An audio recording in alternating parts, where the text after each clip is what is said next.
Kerala now the one state which accounting for over 50% of India's cases. The BJP has said this is because the state relaxed restrictions for Eid.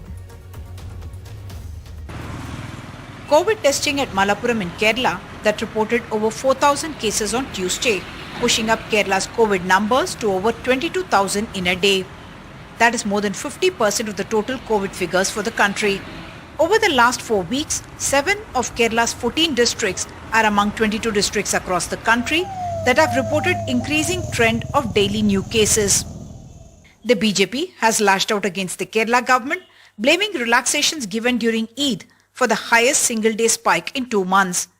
BJP spokesperson Amit Malviya singled out Malappuram that has a Muslim majority.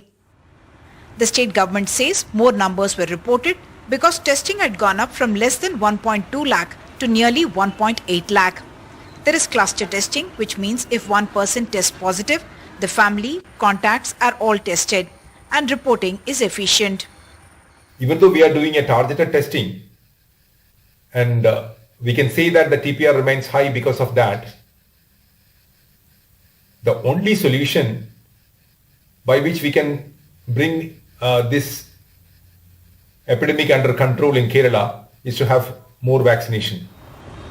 The latest ICMR Sero survey has pointed out that almost 48% of Kerala is susceptible to the virus. Add to that, population density is high and people are very mobile. The Kerala government was under pressure from the traders to open up during Eid. In another 3 weeks, another important Kerala festival, Onam, is coming up. And it will be a tough balancing act for the government to balance between lives, livelihoods and perhaps also politics. In Thiruvananthapuram with camera person SP Babu and Nagaraju, Uma Sudhir, NDTV.